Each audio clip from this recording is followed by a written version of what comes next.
A Canadian musician is traveling across Canada to bring his songs to homeless shelters, soup kitchens, and tent encampments. Les Gillis traveled into town after town across the country to bring his Help Shine a Light on Homelessness Across Canada tour. He's now here in Manitoba. Joining us is musician Les Gillis. Good morning, Les. Good morning. How are you? You actually live in Winnipeg. I do. And this tour that you took, you went from Winnipeg to Cape Breton, right? I did, yes. Tell me what your plan was on this journey and why you wanted to do this. One of the reasons why I wanted to do it is because there's such a shortage of beds in our country. In Winnipeg alone, there's over 2,000 people that don't have a place to sleep tonight, and there's only like, I don't know, 1,600 or 600 beds, 700 beds. And so I started to look at the stats. The stats were all off. And so I decided that because for the last 10 years I've been going to the missions and the soup kitchens, and I've been singing for people, and it seemed to bring a lot of joy to people that were down and out. And it also brought a lot of joy to me too. And with that being said, I decided to put a plan together and see if I can get the stats right, because the stats are all over the place. Yeah. So I started off in Kenora, and I went to so many different towns and cities, and I sang at the missions and the soup kitchens and the churches and the shelters. And I got to see some pretty horrific things, and I met some amazing people. And the real unsung heroes of it all are the volunteers. They're the ones that are really putting themselves out there. Some of the scariest places that I've ever witnessed in our cities were pretty surreal, actually. But the people that I dealt with when I was singing and playing, they couldn't thank me enough for doing that. And it kept me going each time from town to city.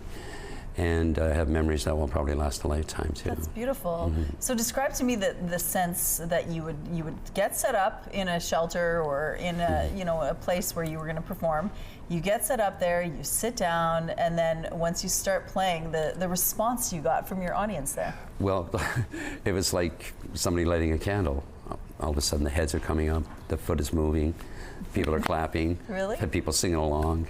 They couldn't actually thank you enough. It was very exciting because it was transforming, just watching people that had their head down or just eating some soup or something, or just down, and all of a sudden things just became alive for me, So it just drove me to do it more. And do you think you awakened something in them? I think what it is I really feel that they felt like they're being seen. I think we all want to be seen, right? We all want to be part of something. And music is a part of everything, I think, and it brings a lot of joy to people. And if you are blessed enough to have a gift to have music in your soul, give it away. Share it with people. So you did this, Yes. and then you feel that you learned a lot, you saw a lot, and now you want to do it again. But this time you want to go the other way. I got to go to the west. Right, okay. Yes. So that's next spring you want to do Yep. this? So why do you want to do that part of the journey? Because there's a huge need for the information to be right, and the information that I did a lot of interviews with staff and management only.